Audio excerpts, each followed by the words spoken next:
కంచ గచ్చిబౌలి భూముల్లో రేవంత్ సర్కార్ పర్యావరణ జీవ వైవిధ్య విధ్వంసానికి పాల్పడిందని బీఆర్ఎస్ నేత మాజీ మంత్రి హరీష్ రావు తెలిపారు.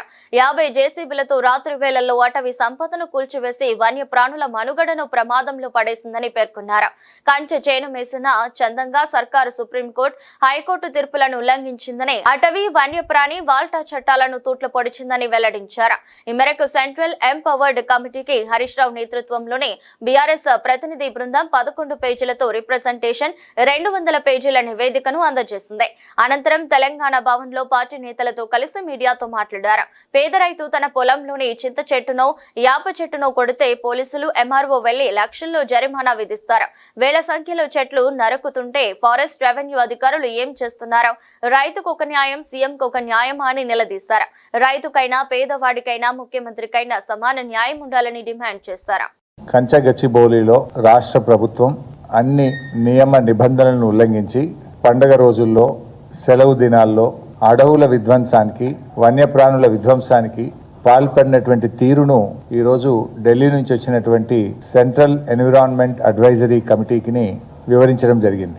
బీఆర్ఎస్ పార్టీ ఆధ్వర్యంలో మేమందరం కూడా ఒక డెలిగేషన్ గా వెళ్లి ఈ రాష్ట్రంలో ఏ రకంగా అడవుల విధ్వంసం జరుగుతూ ఉంది, వన్యప్రాణుల పట్ల ఎంత దారుణంగా ఈ రాష్ట్ర ప్రభుత్వం వ్యవహరిస్తూ ఉందనేటువంటి విషయాల్ని డీటెయిల్డ్ గా కమిటీకి అన్ని డాక్యుమెంట్లతో, ఆధారాలతో 11 పేజీల రిప్రజెంటేషన్ ఇవ్వడం జరిగింది.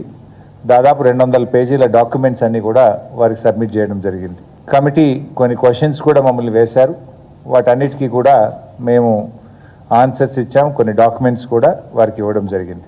ముఖ్యంగా ఈరోజు మనందరం కూడా చూస్తూ ఉంటాం, రాష్ట్రంలో ఒక పేద రైతు తన పొలంలో ఉన్న చింత చెట్టో యాప చెట్టో కొట్టుకుంటే ఎంఆర్ఓ, ఎస్ఐ పోయి ఆ ట్రాక్టర్ను సీజ్ చేస్తారు, పోలీస్ స్టేషన్ తీసుకుపోతారు, ఆ రైతు మీద కేసులు పెడుతుంటారు, లక్షల రూపాయల పెనాల్టీ వేస్తుంటారు.